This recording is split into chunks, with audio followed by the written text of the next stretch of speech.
Good morning, everybody. Welcome. We're letting everybody in now. Welcome, welcome. Good morning. Morning. Good Good morning. morning. Morning. Morning, everybody. Morning. Um, Randy, you got your morning. Oregon polar fleece on. That's right. I'm in Oregon. Obviously, Brent's not.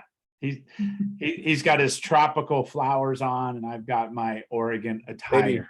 Yeah, it's a sad story on that shirt. But I you're did wearing. shower. I cleaned up. I smell good. I swear I didn't just roll out of bed. I've been up for 3 hours. Well, that won't happen for at least another month. Actually, I've been up for of this kind of almost 4 weather. hours. Yeah. But welcome, everybody. Welcome. We're just going to give it like a minute. Let everybody roll in here. We got a really special guest today. All of you know her, know him, her. Know him. It was the glasses, Brent. I went with her. Yeah. But everybody knows Brent. He's the man, the myth, the legend. We're blessed to have him in here. He's all part of our family, but he just got back from vacation. I'm going to ask him a little bit about that. He's back in Puerto Rico as we speak. And then I'm going to ask him some questions about how we stay mentally fortified in this world we live in, the news and the amount of changes in the market and interest rates and all these things. We have noise everywhere. How does he stay laser focused and mentally fortified and strong through those times? So I'm excited to hear that. But with no further ado, welcome to our guest this morning, Mr. Brent Gove. How are you, my brother? I'm doing good. What's up, Birdman? Good to see you. And hello, everybody. I see you there, Michael Mervin. How you doing? And got Andrea Beam. Hi, Andrea. Michael Williams. I could call everyone Frank, Alex, Matthew, Nicole. Great to see everybody. Thank you, Brent. So tell us, you just got back from vacation. Sounded like an amazing trip. Just give us the 2-minute version, if you would. Just what that was, things that you took away so you're from talking that. about the 30 days in Europe? I am. All right, I'll give you the 1-minute version. Okay, all right. I've never been to Europe. I like new places. Europe is not new. I mean, like our hotel next to it was a 2,000-year-old like giant statue. There's like in Rome, it's like new and old. You turn the corner and something's been there for 2,000 years and it's so big. I'm like, how'd they do that without hydraulics or machinery? I mean, all pulleys and leverage. It's standing for 2,000 years, man. Every storm it weathered. It's pretty cool. So Rome was amazing. Paris, we ate on the Eiffel Tower. Amazing. We're with Jean and Susan and Susan's sister, Kathy, and my wife, Kathy. We had 2 Kathys. That was confusing, but it worked. But Athens, Mykonos, I don't even know if I said that right. Santorini, Ia, Paris, what was it? Oh my gosh, Spain. We're in Madrid. That's what I was messing up the word Madrid, and Barcelona, and rooftops in Barcelona. Oh yeah, I love Barcelona. That church in Barcelona, they've been building for hundreds of years, and it's still actively under construction. Yes. Yep, we did the Louvre, we did the Louvre, we did the Vatican, we went down the Pope's garage. People are like, there's a garage. I go, yep. And I even saw the Pope mobile he got shot in. It's right there, and all 100 years worth of Pope mobiles, and Fiat made a Pope mobile, Porsche made a Pope mobile, all the car people donate a Pope. It's pretty cool. They're all down there in historical. It was Ephesus, Amsterdam, Poland. We watched Jean's yacht made. We were supposed to be there for it to go in the water, but they were a week late. We weren't able to watch it get in the water. It is in the water now, but it was so much fun. Yeah. It was awesome. That's exciting. There's your 1-minute update. It was amazing. I know that I was on the crew hoping you'd unplug and you'd really take the time to enjoy that trip. And I know you were able, you've got a gift of staying in touch with everybody and sending them a couple pictures here, a couple pictures there.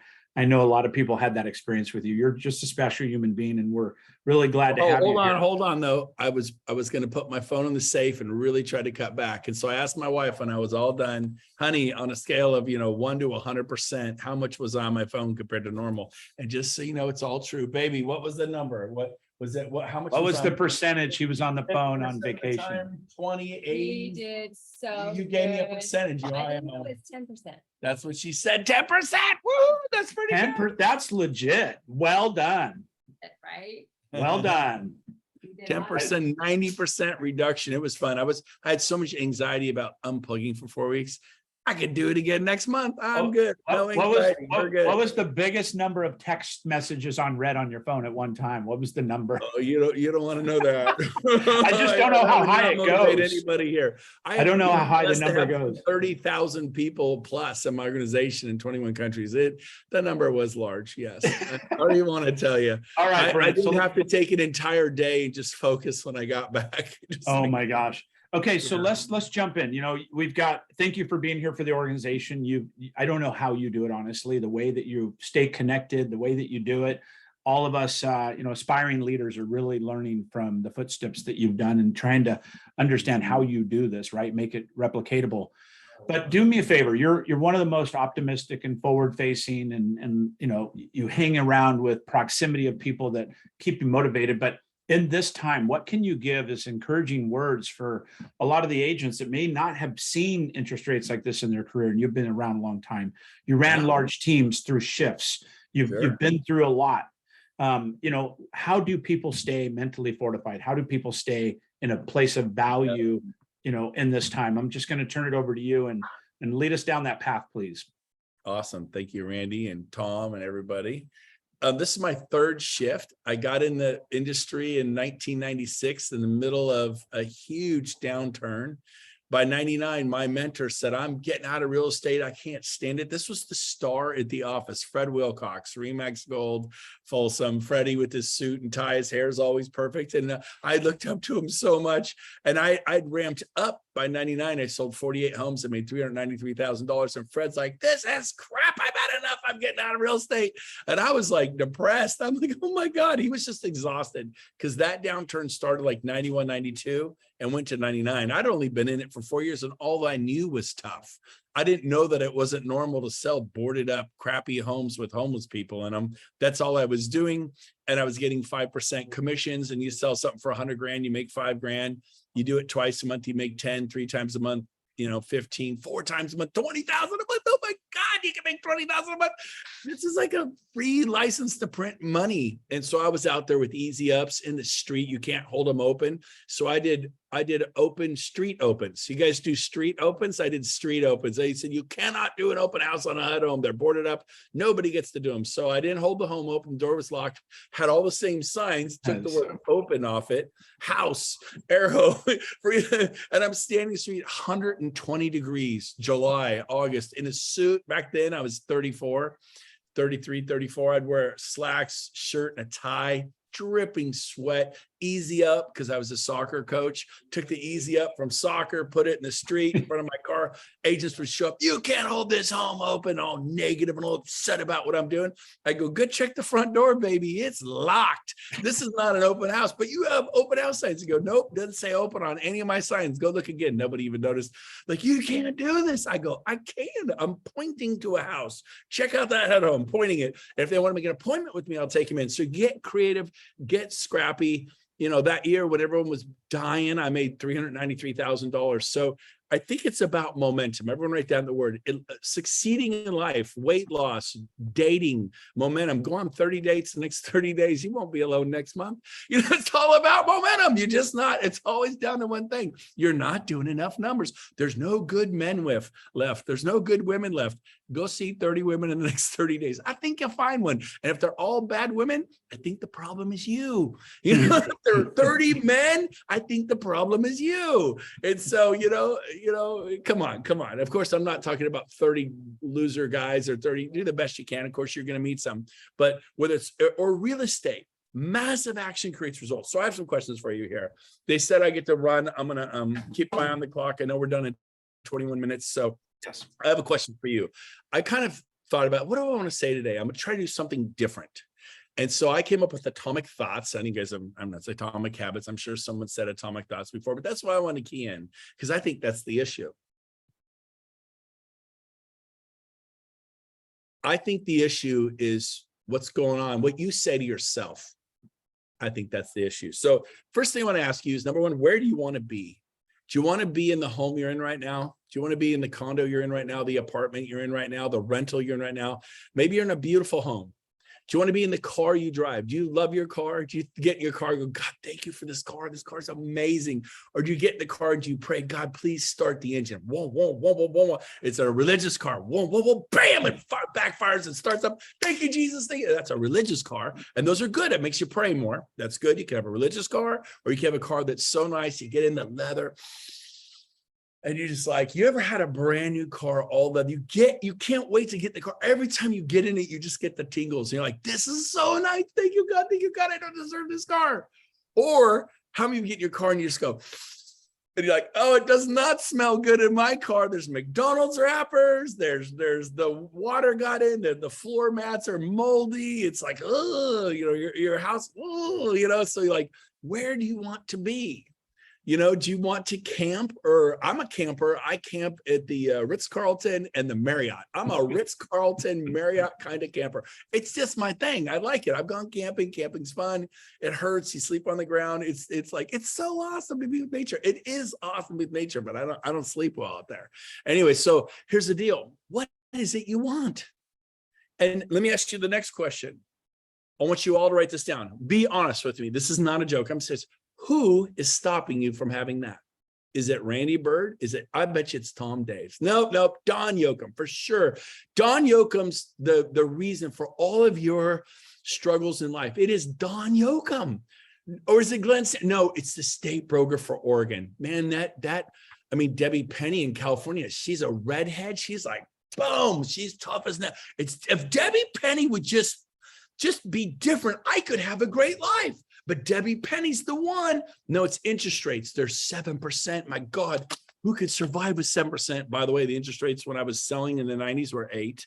When they hit 7.9, we threw a freaking party. We went bananas. So listen to me. We all know the answer, of course, is you. It's not Heather Sims, who was just waving. It's not Andrea Beam. It's not Nicole Ball that's stopping you, or Megan Peer. It's not KG, good old KG. Hi, KG. They're good to see you. Look like you're in Puerto Rico. It's not Frank Crandall. It's not Frankie Rositas. It's you. You are the answer. You're the problem, and you're the solution. You're the enemy, and you're the asset. You're the enemy. Write this one down. The enemy is the enemy. Write that one down. You really got to think about that. Like, what is it you say to yourself? Are you short? Are you fat? Are you stupid? Are you lazy? You're so lazy. Are you replaying what your dad said to you, your mom, your uncle, a high school teacher, someone in high school who made fun of you? I could name the name of the guy in high school who I watched make girls cry, guys. He was so quick-witted. He's a college professor at Rutgers University today. Rutgers, the most prestigious English university in America. He's so freaking bright. Not only did he go there, he wanted to become a professor. But he had such a quick tongue, and I'm sure he's changed and grown up. We were immature in high school, but man, that guy made fun of everybody. He did not want to be in his crosshairs. And that's how he made himself feel better. He could just slice and dice and make you feel bad. And so are you replaying what was said to you in junior high school or college, or maybe an ex-husband or an ex-wife who said you are X, and you keep thinking it inside? You need to like stop that. Because let me ask you a question.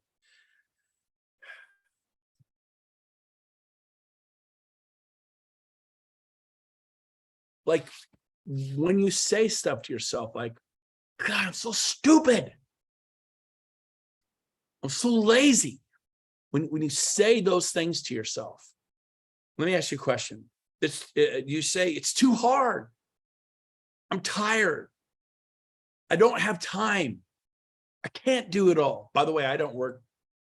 You guys all work harder than I work. I start work at 1 o'clock and I'm done at 6. I work 5 hours a day. There's no way you guys are doing real estate working 5 hours a day. You grind those open houses all weekend, show property all weekend. You're coming in hot to dinners if you even make it at all. You know, late to Little League, and you leave early, or you won't watch them when your son hit a double or your daughter scored a goal, and you struggle. Let me tell you what, this is easy.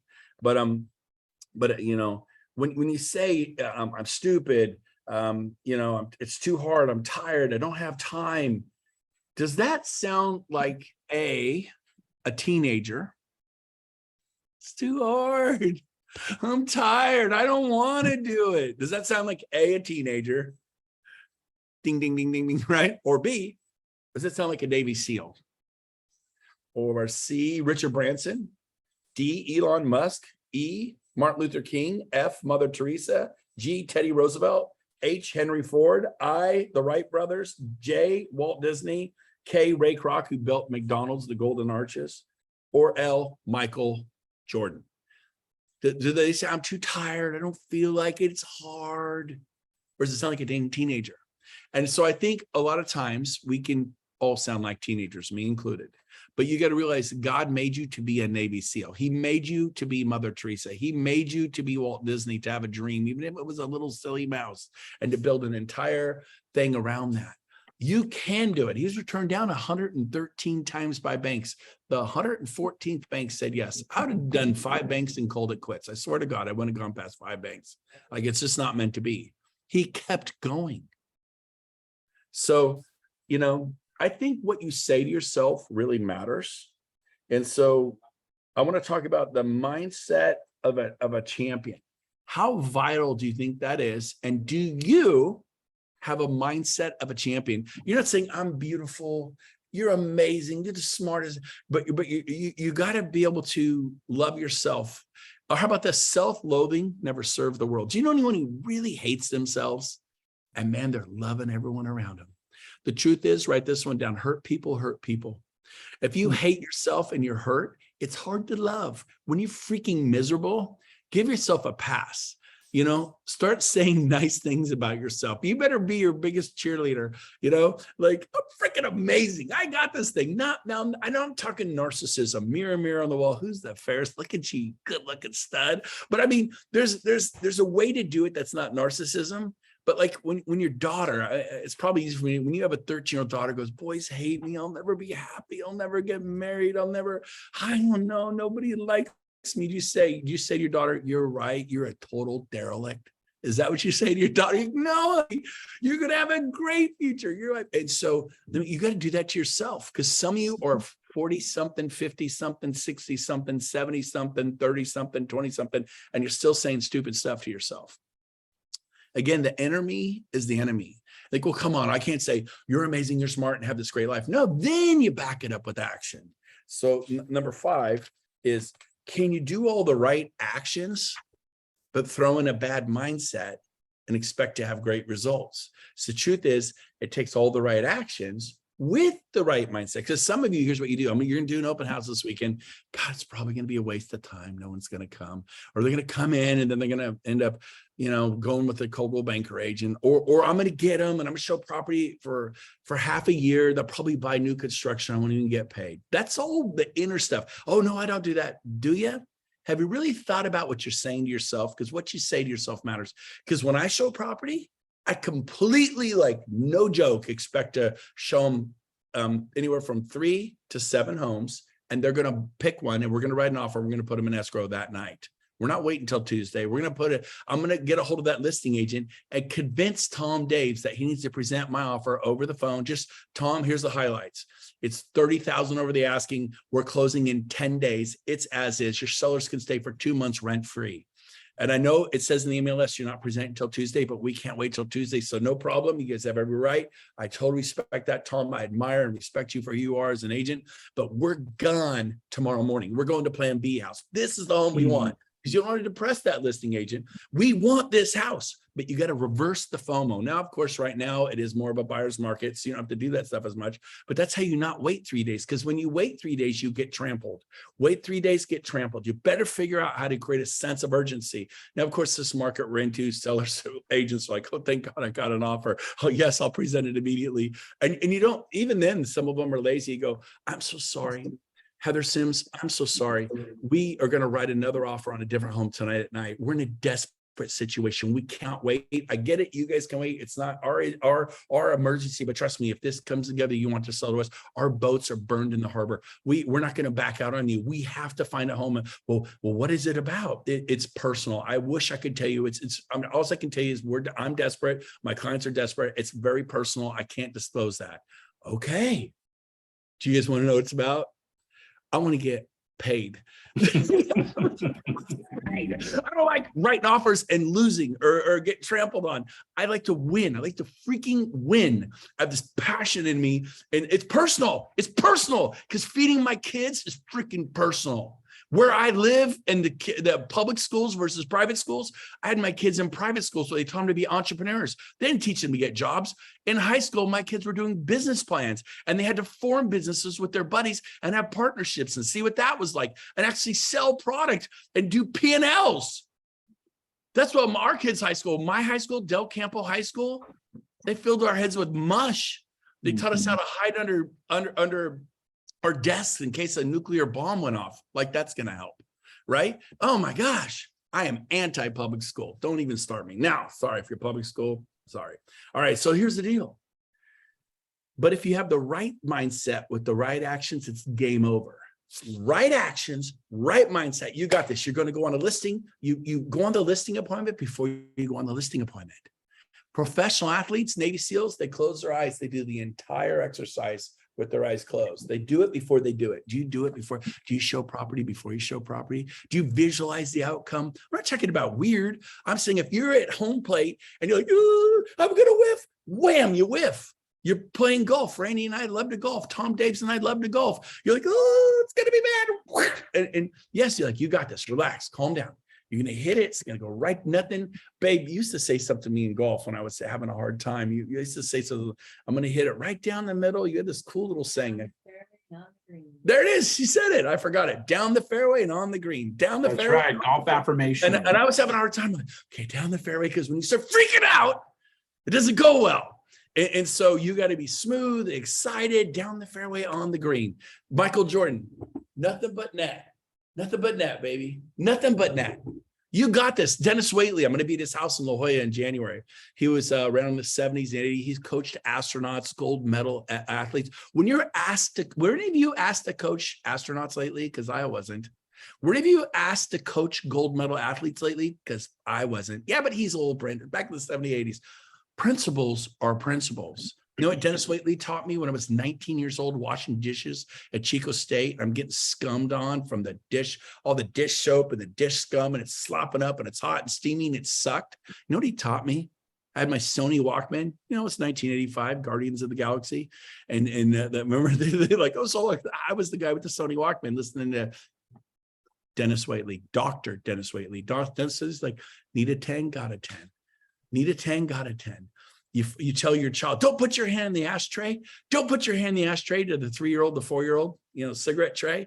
Why are they going to put their home in the ashtray? A predominant thought. You're leading them. You're trying to help them, but you're actually focusing them in on the ashtray. You know what I mean? Focus on where you want to go, not where you've been. Focus on, if you focus on the problem gets bigger. You focus on the solution gets bigger. Here's all the reasons why I can. What about the reasons why you can't? Forget that. Here's why I could do it. This is why I could do it. I'm telling you, you need to Walt Disney. You need to Mother Teresa bootstrap it. No more feeling sorry for yourself. No more. It's time. Time's the speedster. It takes its toll. Every day it's a Super Bowl. You know what Super Bowl Sunday? That it's impossible to play in the Super Bowl, but occasionally some NFL players make it. And it's even to play in the Super Bowl is 1/10 of 1/10 of 1/10 of 1/10 of 1/10 of 1% chance you'll ever even be in a Super Bowl. And guess what? You ever watch them when they're getting ready? It's all slow motion. And if it's somewhere cold, I hope it's somewhere cold like New York or Buffalo or wherever. They breathe and you can just see their air coming out turns to fog, and they look like just like bulls and 5,000, and they're just they're thinking about it. The quarterback's throwing, the receiver, and they're like, this is it, man. It's the Super Bowl. There's no bigger game you'll ever play in your life. Time's the speedster. It takes its toll. Every day is the Super Bowl. What if you approached every day like that? Like today's the freaking Super Bowl. Did you wake up thinking today? No, I just freaking, what is it, a Tuesday? The hell is today's Tuesday? And you just kind of went into the day. Did you replay the day? Did you plan the day? Was today the day you're going to get that thing in the end zone? Just put a block and stick the quarterback on his back. Suck the quarterback. You don't go crazy about your life. I ain't going. Listen to me. Number one, life's not fair. Number two, you're entitled to nothing. Number three, no one's coming to rescue you. I may try to inspire you. I may try to get you to listen, but no one's coming to do it. You got to stick it. You got to see, I'm tired. I've had enough. I will freaking do great things with my life. I'm going to show up. I was there. No, that's not showing up. Showing up is you sit in the front row at church and you take notes. You go to Build and you sit in the front row. You go to 10X and Tony Robbins, you sit in the front row. Front rowers move on to do great things with their life. Back row, motivate me. Back row, yeah, this might be boring. I'm going to head out. Back row people distracted by everyone that's in front of them. Front row, get there early. Front row, pay attention. And so Dr. Dennis Waitley taught me tons of speeds, or it takes its toll. Every day is a Super Bowl. Need a 10, got a 10. Predominant thoughts. Think about where you're going, not where you don't want to go. Focus on the solution, not the problem. Focus on the problem. Problem radiates and gets bigger. Focus on solution radiates and gets bigger. All the reasons why you can. It's time. You can get married. You can have a great life. Some of you are going, I don't know if I can continue on this planet. Listen to me. You are an amazing human being and you're going to do great things with your life. And there's people you could save. There's people you could touch, but you got to be willing to suffer. You got to be willing to put yourself through it. And you come out the other side and people will be applauding you because you sucked it up and you did what it took. You did what needed to be done when it needed to be done, whether you felt like it or not. You didn't work off your emotions. You used them to free you, but you're like, I don't feel like it. I'm excited. I'm depressed. I'm excited. I'm depressed. No, you set that thing like a thermostat. And I got the air conditioning guys fixing my thermostat. There he is on the ladder. I don't know if you can even see him up there. He's on the ladder. He's listening. He probably thinks I'm totally freaking crazy, but hopefully he's loving it. How you doing over there? We get the AC fixed? Good, because I'm sweating over here. All right, out right now. Anyways, so here's the deal. It is so exciting what you could do. I'm so excited about you. I'm so excited about what you're going to do in life, but you got to get excited about you. How do you find a leader? Where there's smoke, there's fire. When you see it, your actions speak so loud, I can hardly hear what you're saying. I'm on the home stretch, so I got to say this. If you put the massive action with the right mindset, you say the right things to yourself inside, game over. So how important is it to have a champion mindset, an atomic thoughts mindset, atomic mindset? Really important. So let me ask you a question. How do you develop the right mindset? You've heard it, but you haven't done it.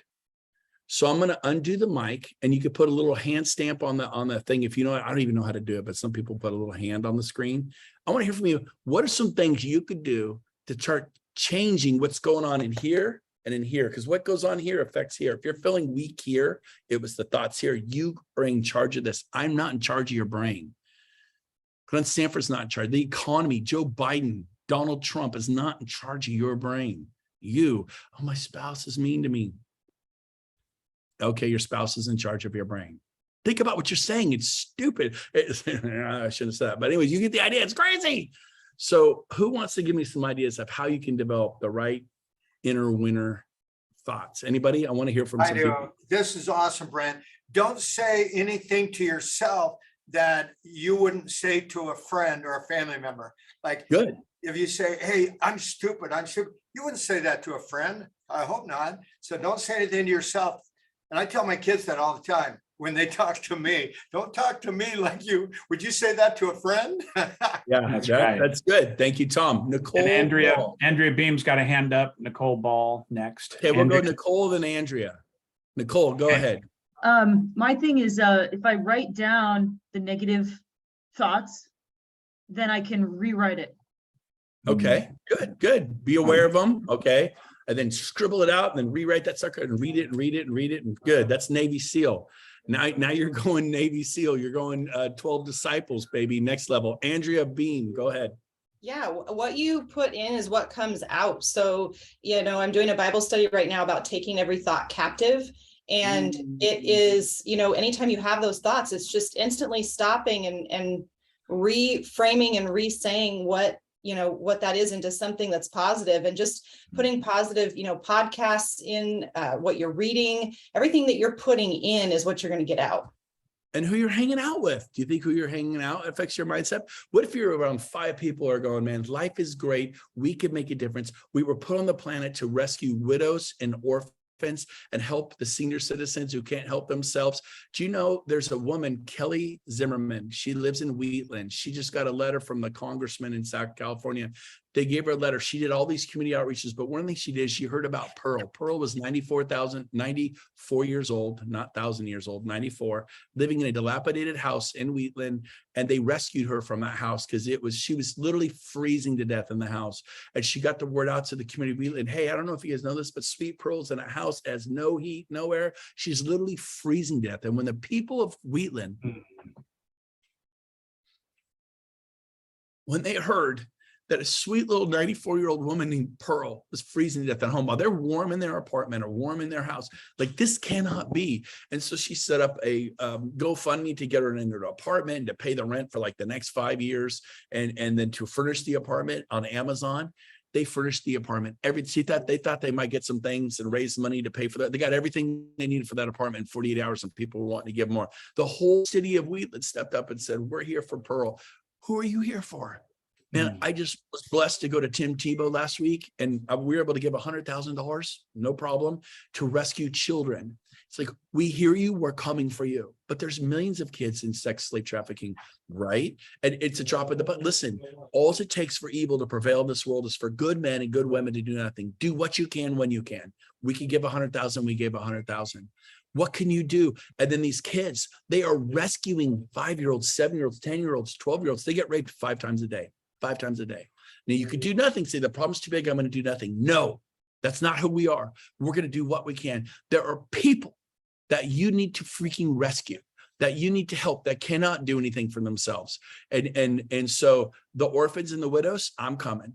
You're coming. The grandmas and the grandpas, the Pearls, the 94-year-olds that are in trouble, we're coming. And so you have a destiny. You have something bigger than the Ritz-Carlton, bigger than a 5,000 square foot home, bigger than a convertible.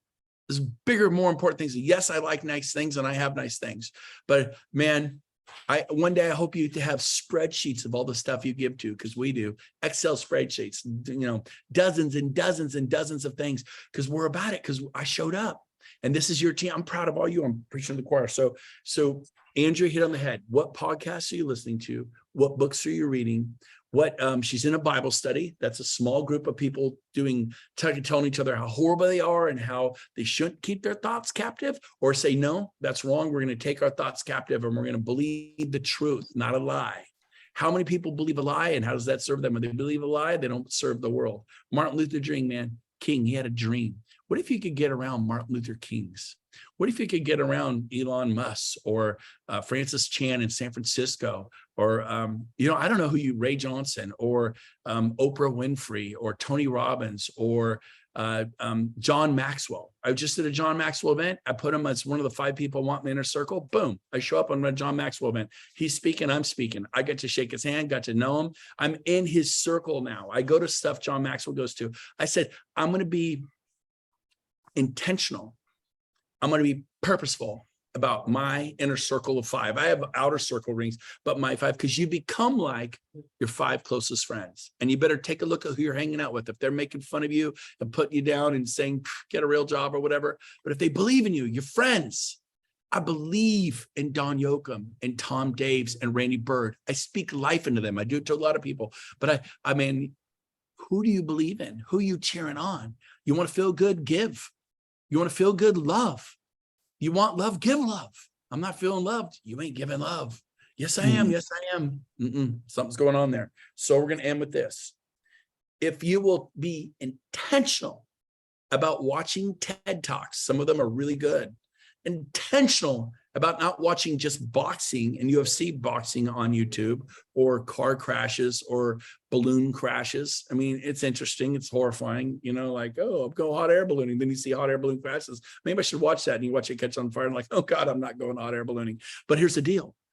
You need to be intentional about what you're watching, intentional about what you're hearing, intentional about what comes out of here, intentional about what's going on here, intentional. Oh, it seems hard. It's not. You get on a roll. You create momentum with what's going on inside. And listen, you want external success? Well, end with this thought. You want external success? It begins with internal success. Everybody wants external. They want a different bank account. They want a different house. They want to travel more. They want to do these things. It's all starts with internal. By the way, I'm going to spend 2 days with Dr. Dennis Waitley at his home overlooking La Jolla. It's on the Cove in La Jolla overlooks. And I'm going to have 12 people with me. If you want to be one of those 12, let me know. We're going to spend 2 days with Dennis Waitley. And then these people introduce you to people. I can't even tell you what's going to happen. There'll be 12 of us, and we're spending Saturday and Sunday having dinner Saturday night with Dr. Dennis Waitley. He's a hero of mine. He is like Zig Ziglar. Like he was personal friends with Zig Ziglar. Like Zig's inner circle, one of those 5 was Dr. Dennis Waitley. Jim Rome passed away, Zig passed away, but Dr. Dennis Waitley's still here, and he's going to share stories with us, and we're going to work on the internal for 2 days in January. If you want to go to that, reach out to me. First come, first serve. The first 12 reach out. I think it is. He's charging for the weekend event, I think, because he's still got to make money, and it's $2,500 for the weekend, but it includes dinner. I'll be hanging out with you, 12 of us. It's going to be awesome. So I'm going to say that. And then finally, momentum. It's all about momentum. You build this hard, it's easy. You build it easy, it's hard. It's that easy. You poke it with a stick, it's brutal. It's like dieting. It doesn't work. But if you go all in, get radical, get extreme, nothing in moderation, everything in moderation. No. Be radical about your life. No one else is going to be radical about it. Sing your song. Who cares? If you have love in your heart, it doesn't matter. Do the right thing when no one's looking. I love you all. Thank you for having me on Atomic Habits. It was an honor and a privilege. Thanks, guys. Brent, you're amazing. Just a couple things to wrap up. I want to leave with that energy, but I had momentum written down, and feeding my kids is personal. Right? Take your business, take your life into your hands, as it is personal like that. And hurt people. Right? So Brent, thank you for being here. I appreciate it. Your energy and your contributing to us means a lot to us, man. Appreciate you. Come to EXPCon next week, you guys. Get to Las Vegas. Come. Thank you, brother. I appreciate you. Everybody have a great day. Have an amazing, amazing week. One thing real quick, this Friday, Freedom Friday at 9 a.m., Sheila Fisheron, she's going to share what real estate agents must know about crypto and blockchain this Friday, 9 a.m. Thanks, Randy, Brent. Thanks, everybody. Appreciate everybody.